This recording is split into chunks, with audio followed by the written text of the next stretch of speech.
Shalom Aleichem, everyone. Good Chodesh, wherever you may be.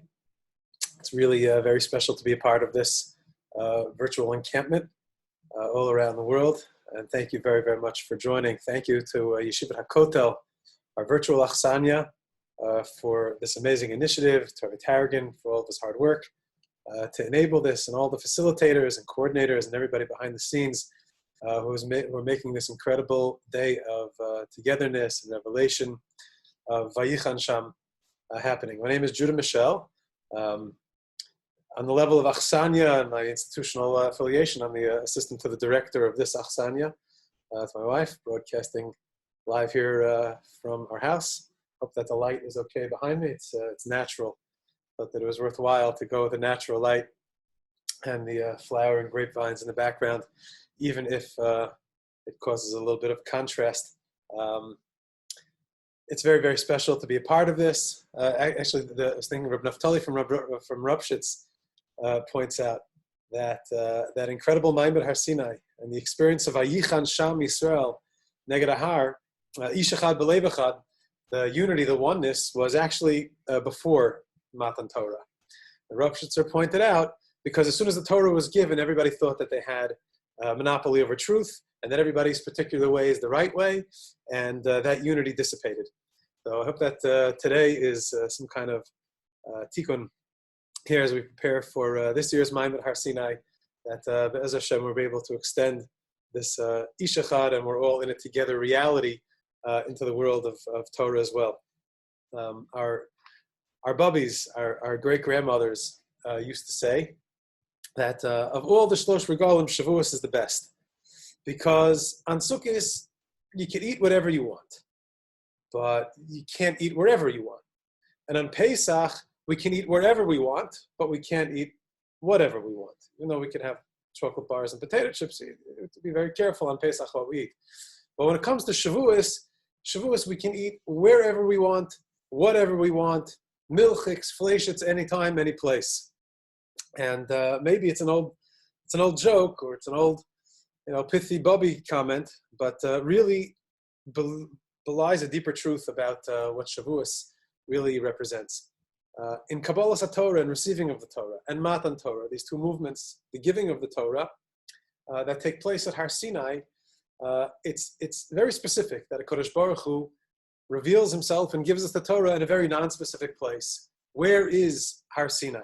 I mean, there's some type of tourist attraction now in the desert that might be or might not be. Rav Goren believes that he found it, maybe didn't find it, but for the last few thousand years, there's been a pretty strong consensus that Har Sinai is not here, it's not there, we don't know exactly where it is, similar to the burial place of Moshe Rabbeinu, or a tzaddik that's in the world. The place of revelation, the headquarters of that revelation in the world, doesn't have a specific coordinate on the map. You can't specifically point and say, like we can to every single stone in Eretz Israel, this is from the Byzantine era, this is from the time of the Ottoman Empire, this is from the time of Bayis Rishon, this is from the time of Bayis Sheni.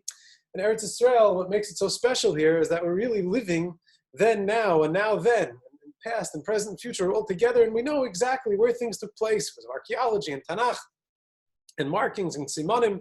But when it comes to the most important moment in human history, the purpose, the why of HaKadosh Baruch Hu creating the world, that moment of Ata B'chartanu Mikol Ha'amim, where we receive our mandate, our purpose, where we receive the soul of the world and the purpose and our mission as human beings, as Jews, we don't know exactly where it is. We could tell you by the post office in the old city that this is a wall from the times of Shloime Melech, and over here is a ditch from the time of Yechezkel, but we can't point to where exactly HaKadosh Baruch Hu revealed himself, where Matan Torah took place, where Har Sinai is.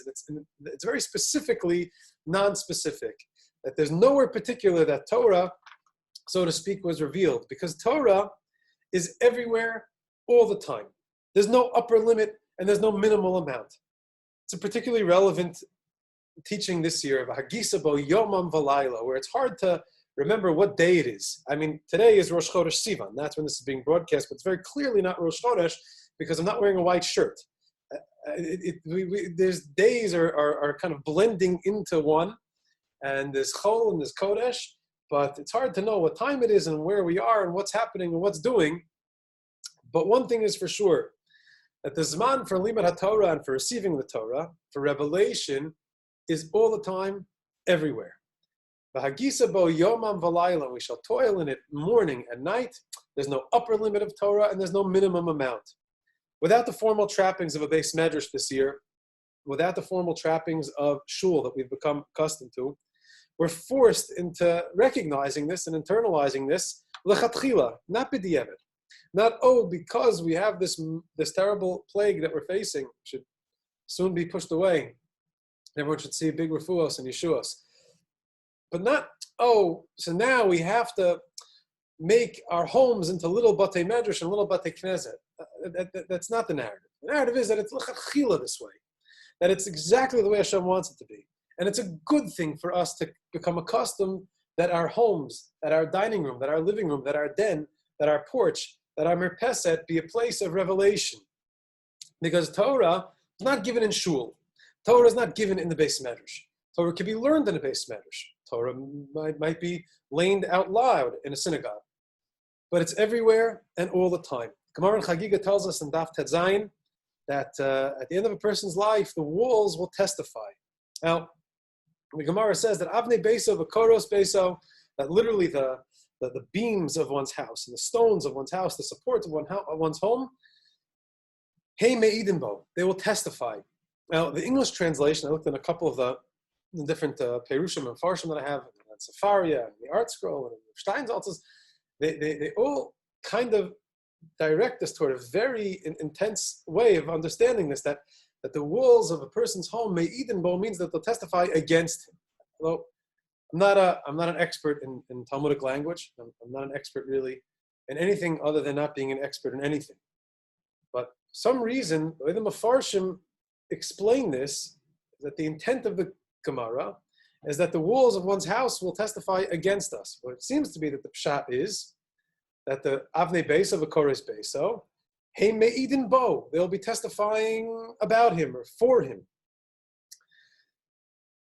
Another time, I hope that we'll be able to meet face to face. But another time, discuss with your family, with your friends, or beino lebein kono. Talk to Hashem about it. Why is it that we have a tendency to interpret things in a negative sense? How does that make us feel that we're going to have these walls testifying for us, against us, that they're going to be somehow saying what took place in our house, in our bedroom, in our office room, in our computer, in our kitchen, our refrigerator, how we spoke, how we thought, what we did. What is that? What emotion does that emit? How does that make us feel?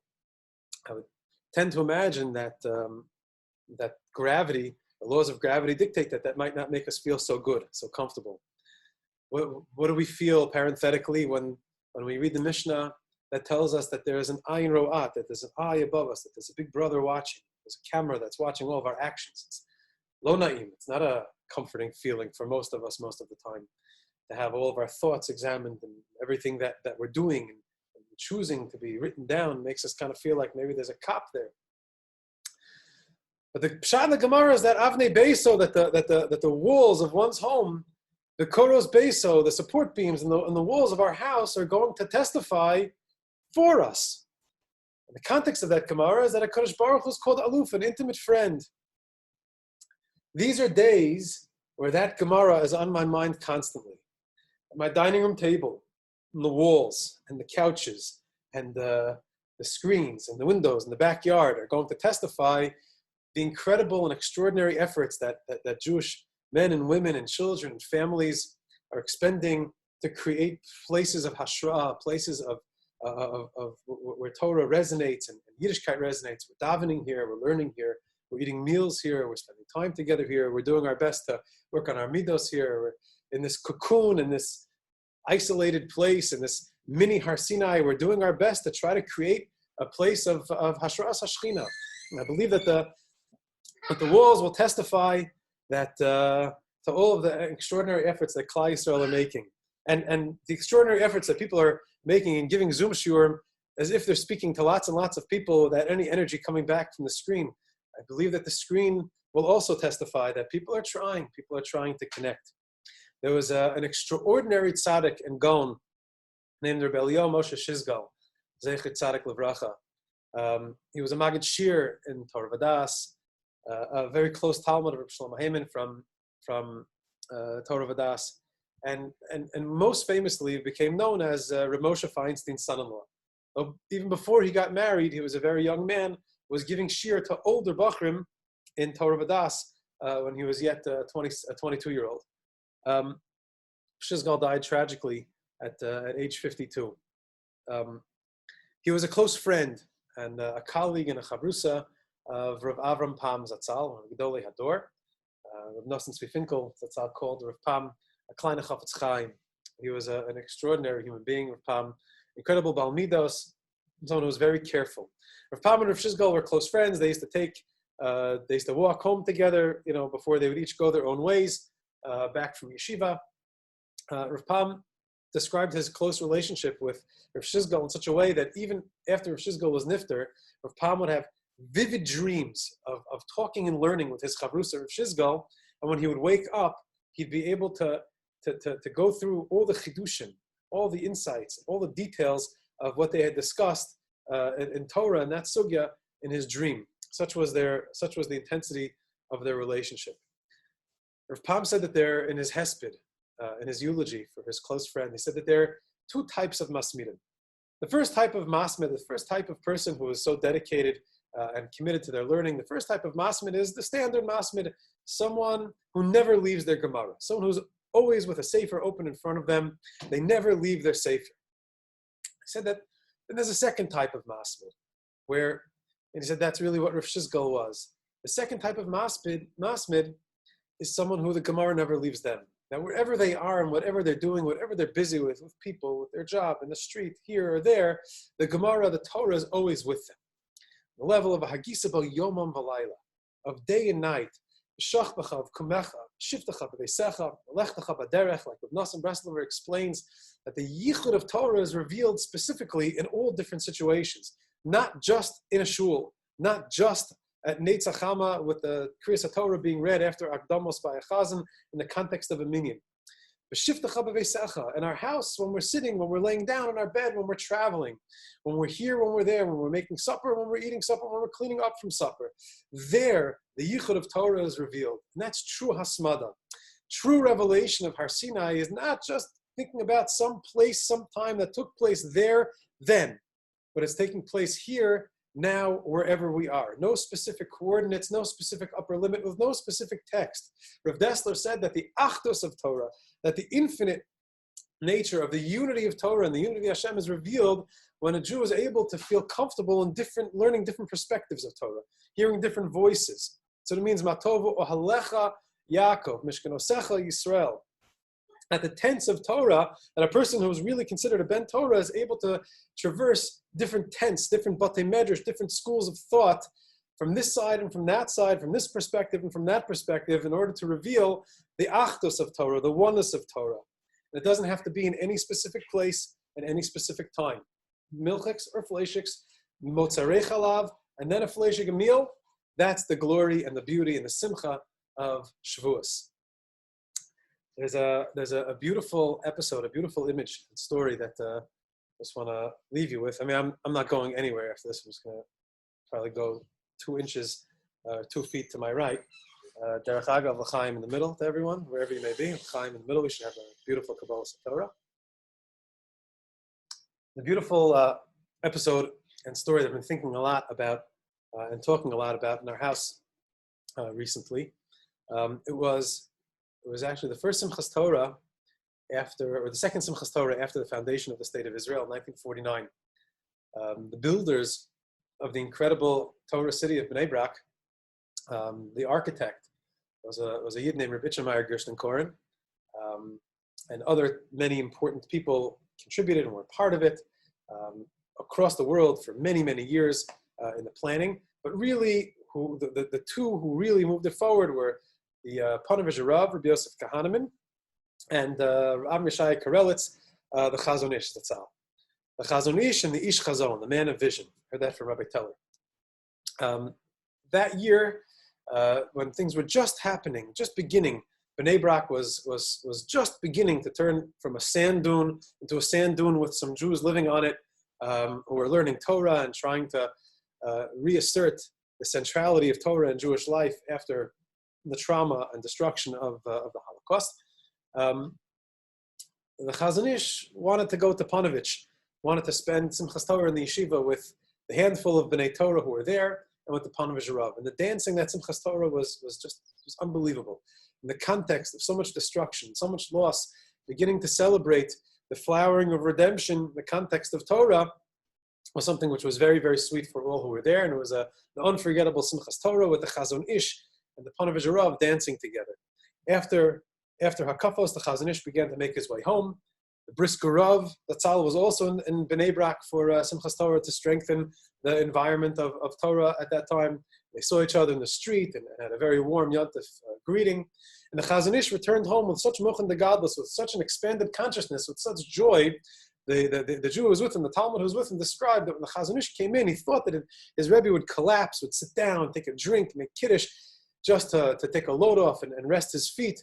But when he got home, he was filled with such excitement, he grabbed his shtender, the shtender that he learns at, and he started dancing around the table with his shtender, singing Ashreinu Matov Chalkeinu, Ma Havli Torasecha. And then he put the shtender down and he grabbed a bench, the wooden bench, the simple wooden bench that he sat on when he learned.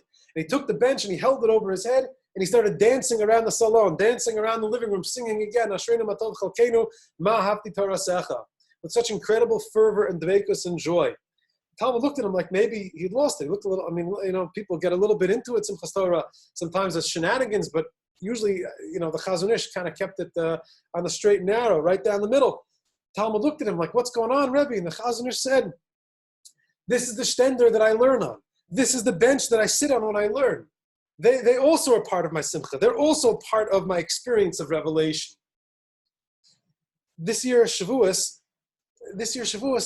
our table, our couches, the walls that testify, our homes, our living rooms, our den, our upstairs, our downstairs, our basement, the backyard, the front porch, wherever we are, these places are testifying that Torah is being revealed here.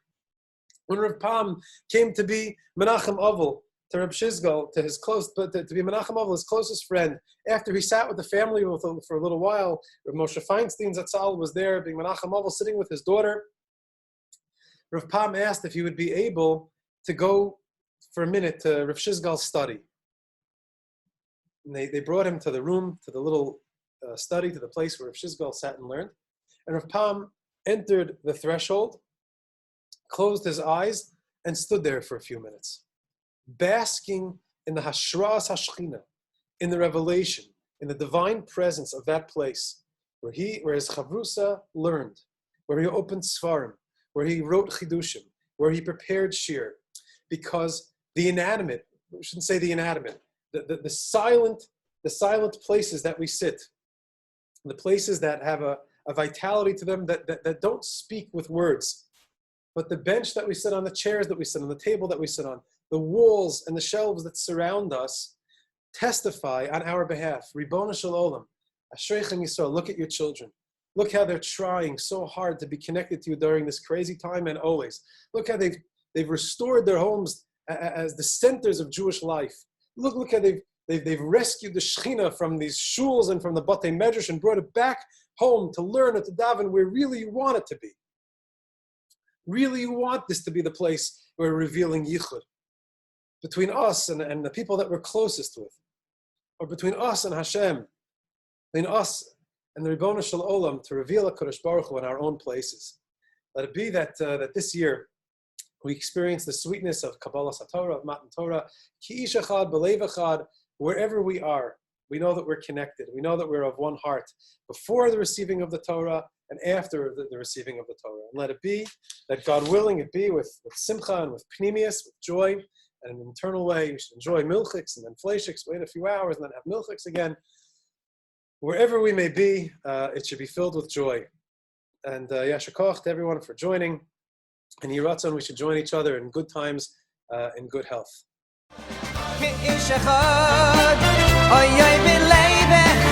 Vayichan Yisrael neged